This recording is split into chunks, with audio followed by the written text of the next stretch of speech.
दोस्तों, sting energy drink ने कुछ ही अरसे में हमारे मुल्क में एक बड़ी मार्केट बना ली है। इस वीडियो में मैं आपको ना सिर्फ ये बताऊंगा कि स्टिंग फैक्ट्री में कैसे बनती है, बल्कि मैं आपको कोका कोला की फैक्ट्री भी लेकर चलूंगा। दोस्तों, स्टिंग दरअसल पेप्सी की एक प्रोडक्ट है। पेप्सी ने इसको सबसे पहले 2002 में वियतनाम में लॉन्च किया था। उसके बाद स्टिंग पाकिस्तान और इंडिया में भी लॉन्च हुई।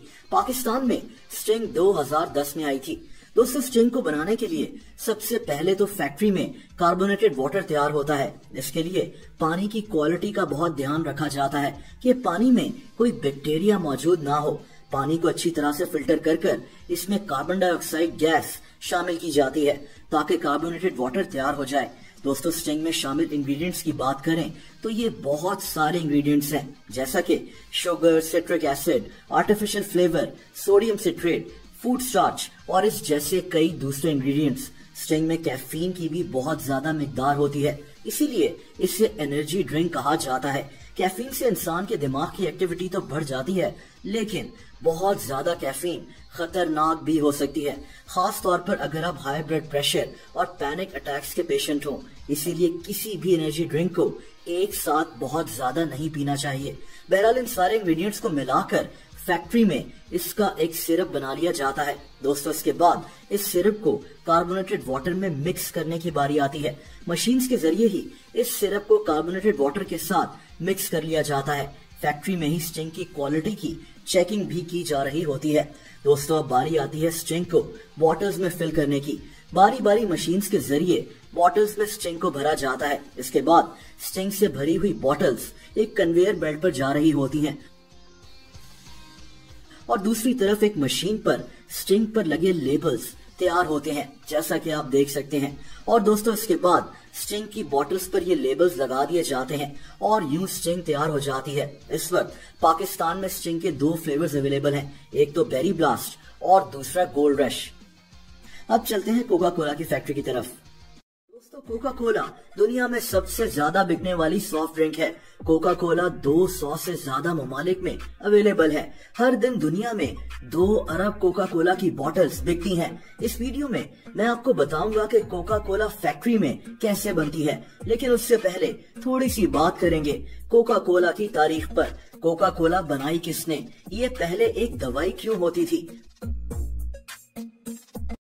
दोस्तों, 1880s में अमेरिका में लोग डॉक्टर्स के पास जाने के बजाय अपने घरों में ही खुद का इलाज कर रहे थे। इसी दौर में कई केमिस्ट इस चीज का फायदा उठाकर अपनी अपनी दवाइयां बनाकर लोगों को बेच रहे थे। कोका कोला भी उन्हीं में से एक थी। कोका कोला को 1886 में एक आदमी जॉन पेमिंटन ने बनाया था। ये भी एक केमिस्ट था। इसी की एक कंपनी थी जिसका नाम पेमिंटन केमिकल कंपनी था। जॉन पेमिंटन का दावा था कि कोका कोला से बहुत सारी बीमारियों का इलाज हो सकता है, जैसा कि सर दर्द या फिर पेट का दर्द। और इसी तरह वक्त गुजरने के साथ साथ कोका कोला मशहूर होती गई। 1891 में एक आदमी ऐसा ग्रिग्स ने कोका कोला को खरीद लिया था। आज यही कोका कोला दुनिया की सबसे ज्यादा बिकने वाली सॉफ्ट ड्रिंक है। दोस्तों, अब बात करते हैं कि कोका कोला फैक्ट्री में तैयार कैसे होती है। दोस्तों, कोका कोला को बनाने के लिए एक खास किस्म का बेवरेज कॉन्सेंट्रेट तैयार किया जाता है, लेकिन इसको बनाने का फॉर्मूला एक सीक्रेट है। ऐसा सीक्रेट जो कोका कोला को फैक्ट्री में तैयार करने वाले लोग भी नहीं जानते। ये बेवरेज कॉन्सेंट्रेट कहाँ तैयार होता है, ये भी कोका कोला ने दुनिया को नहीं बताया हुआ। कोक की बोतल पर इसको नेचुरल फ्लेवर लिख दिया जाता है।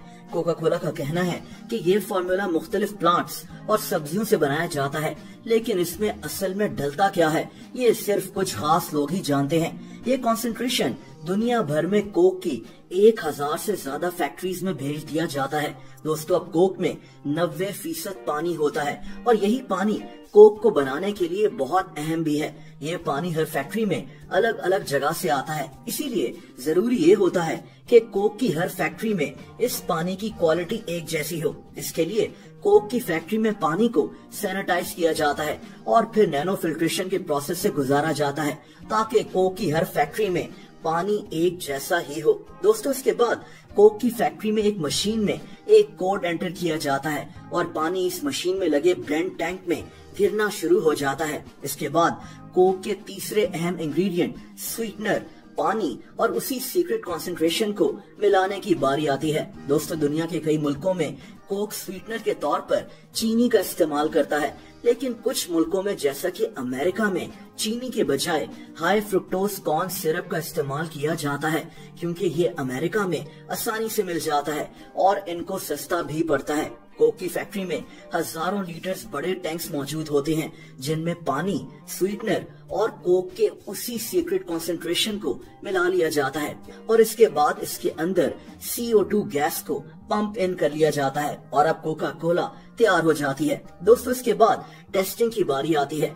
कोका कोला की कुछ बॉटल्स का क्वालिटी टेस्ट किया जाता है। अब एक मशीन में कोक की खाली बॉटल्स ट्रेवल कर रही होती हैं, जिनमें कोक को भरा जा रहा होता है और फिर इन बॉटल्स पर कैप्स लगा दिए जाते हैं। इसके बाद इन बॉटल्स पर लेबल्स लगाने की बारी आती है। ये बॉटल्स एक कन्वेयर बेल्ट से गुजर रही होती हैं और एक मशीन बारी बारी हर बॉटल पर लेबल लगा देती है। दोस्तों, यहाँ से बॉटल्स एक मशीन से गुजरती हैं, जिसे वार्मर कहते हैं। कोक की बॉटल्स को यहाँ रूम टेम्परेचर में कन्वर्ट कर लिया जाता है और दोस्तों, यूँ कोका कोला मुकम्मल तौर पर तैयार हो जाती है। दोस्तों, माना यह जाता है कि कोका कोला का वो सीक्रेट फॉर्मूला सिर्फ कंपनी के 2 मुलाजिम ही एक वक्त में एक साथ जान सकते हैं। इन दोनों लोगों को एक साथ ट्रैवल करने की भी इजाजत नहीं है, लेकिन ये बात ठीक नहीं लगती। हर दिन इतनी ज्यादा कोका कोला बनती है, तो ये पॉसिबल ही नहीं है कि कंपनी के सिर्फ 2 लोग ही इस फॉर्मूला के बारे में जानते हों। बहरहाल, कोका कोला का इस सीक्रेट फॉर्मूला अमेरिका के शहर एटलांटा में एक वॉल्ट के अंदर बहुत ही हिफाजत से रखा गया है। इस जगह को लोग विजिट भी कर सकते हैं।